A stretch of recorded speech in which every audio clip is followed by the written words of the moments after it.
The universe is giving out bonuses. Welcome back, friends. In a world screaming at us to hustle harder, manifest louder, and chase every opportunity like our life depends on it, we often find ourselves exhausted, frustrated, and still empty-handed. We've all been there, grinding through endless to-do lists, visualizing success with every fiber of our being, only to wonder why the breakthroughs never come. But what if the real secret to abundance isn't more effort, more pushing, more begging the universe for favors? What if it's the opposite, less grabbing and desperation, more joyful letting go and detachment? Today, we dive deep into a timeless principle. The universe gives out bonuses when you're not begging. It's a counterintuitive idea, one that flips the script on modern self-help gurus. True rewards, those unexpected opportunities, serendipitous synchronicities, and life-changing breakthroughs, arrive unbidden, precisely when we stop clawing at the door, stop forcing outcomes, and instead cultivate a quiet inner alignment that will support your peace. This isn't some new age stuff. It's rooted in wisdom from four minds whose ideas span psychology, politics, spirituality, and philosophy. We'll explore Carl Jung's insights into the unconscious mind, Niccolo Machiavelli's pragmatic realism, the Buddha's teachings on letting go, and the Stoics' emphasis on resilience and acceptance. Together, these thinkers reveal how detachment isn't passivity. It's a powerful strategy for inviting life's natural flow. By the end of this talk, you'll see why begging repels fortune. Are you listening? Begging repels fortune, and self-reliance attracts it. Let's walk through this step by step, unpacking each perspective with real-world examples to make it tangible and applicable to your life. First, let's turn to Carl Jung, the Swiss psychiatrist who revolutionized our understanding of the human psyche. Jung believed that our conscious mind is just the tip of the iceberg. Below, it lies the vast unconscious, a realm teeming with archetypes, instincts, and untapped wisdom. When we obsess over goals, constantly striving, visualizing, and demanding results, we create noise that drowns out the subtle signals from this deeper self. Jung coined the term synchronicity to describe those meaningful coincidences that seem to align the external world with our inner state. But synchronicity doesn't thrive in desperation. It emerges when we're open, receptive, and detached from rigid expectations.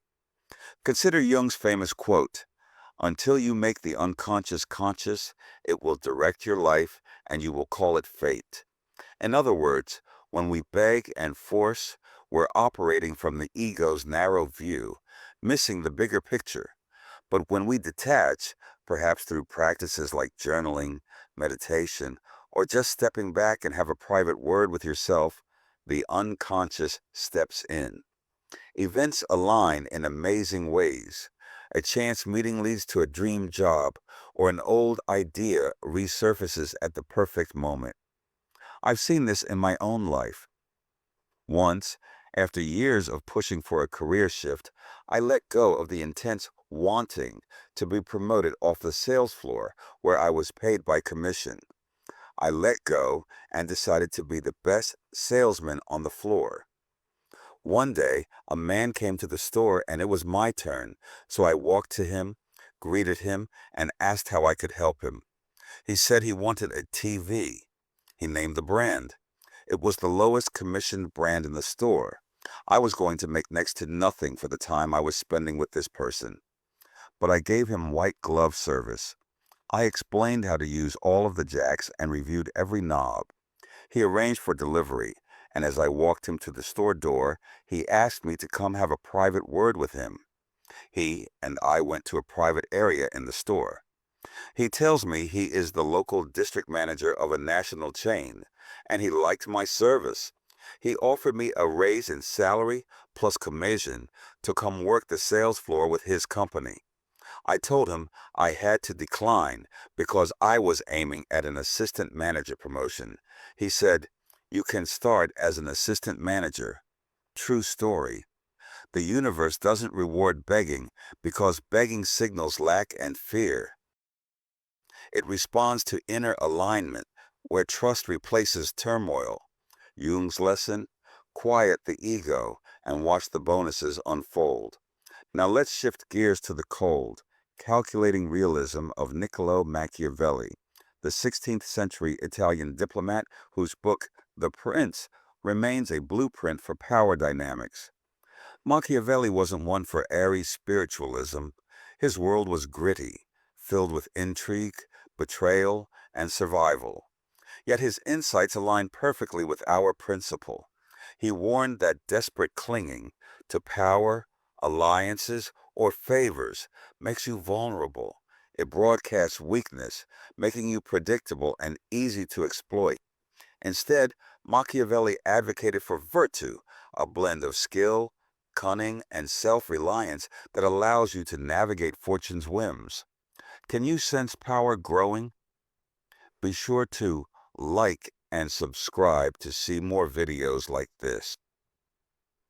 In The Prince, Machiavelli describes how rulers who appear needy lose respect and leverage. True strength comes from calculated patience, acting decisively when the moment is right, but never from a place of frantic want. Apply this to everyday life. Think of job interviews where desperation seeps through, turning off potential employers, or relationships where constant pursuit pushes people away. Machiavelli's brutal honesty teaches that desperation repels fortune because it smells like insecurity. Calm, self-sufficiency, on the other hand, attracts it. You're like a fortress, unshakable, drawing opportunities because others sense your stability. A modern example: entrepreneurs who bootstrap without begging for investors often build more resilient businesses, and ironically, funding comes knocking when they least expect it. Machiavelli reminds us, in the game of life, the non-beggar holds the cards. Taking this even deeper, we arrive at the Buddha, whose teachings from over 2,500 years ago cut to the core of human suffering. Siddhartha Gautama, the Buddha, identified tanha, craving, attachment, or thirst, as the root of all dukkha, or suffering. We beg because we crave more money, validation, success. But this clinging creates a cycle of dissatisfaction. The more we grasp, the more elusive fulfillment becomes. The Buddha's Noble Eightfold Path offers an antidote, particularly through upekkha, or equanimity, which is a balanced, serene acceptance of life's impermanence. Imagine the Buddha under the Bodhi tree, renouncing worldly attachments to achieve enlightenment. He didn't beg for wisdom, he let go, creating space for insight to flood in. In our context, this means releasing the grasping hand that claws at doors. When you stop begging, whether for a promotion, a partner, or peace, the universe responds with a natural abundance. It's like a river. Dam it with desperation, and it stagnates. Remove the barriers, and it flows freely. A personal anecdote. A friend of mine, after years of obsessive dating apps and forced connections, decided to focus inward through mindfulness. Months later, without effort, she met her soulmate in the most unexpected way, at a casual community event. The Buddha's wisdom shows that unexpected gifts arrive in the void left by released cravings. This isn't about giving up dreams. It's about pursuing them with open hands, trusting the flow. Finally, the Stoics, thinkers like Marcus Aurelius, Epictetus, and Seneca, bring unbreakable resilience to our discussion. Stoicism isn't about suppressing emotions, it's about distinguishing what we can control, our thoughts, actions, virtues, from what we can't, outcomes, others' behaviors. Marcus Aurelius, the Roman emperor, penned in his written work, Meditations, accept the things to which fate binds you, and love the people with whom fate brings you together, but do so with all your heart. This Amor Fati, love of fate, encourages embracing life as it comes, without begging for changes. Epictetus, a former slave, taught that true freedom lies in the inner citadel, our mindset. By detaching from outcomes, we become unshakable. Fortune surprises the resilient because they're not distracted by desperation. They're present, virtuous, and open. History abounds with examples. Abraham Lincoln was elected to the Illinois state legislature when he was 25. He faced repeated successes and failures, but persisted with Stoic-like detachment, eventually rising to presidency. In your life, apply this by focusing on daily virtues, patience, integrity, rather than trying to force results. The bonuses? They come as side effects. Promotions earned through consistent excellence, relationships built on genuine connection. Stoicism transforms begging into being, turning potential setbacks into setups for greater rewards. So, here's the paradox we've uncovered across these wisdom traditions. The more we stop begging, striving, and forcing, the more life will meet us halfway, often with gifts we could never have orchestrated ourselves. This isn't passivity, it's active surrender, a deliberate alignment with a higher flow. It's trusting that the universe, psyche, or fate, whatever you call it, operates on principles beyond our frantic control. It will love you if you let it. Think about it in quantum terms, echoing Jung.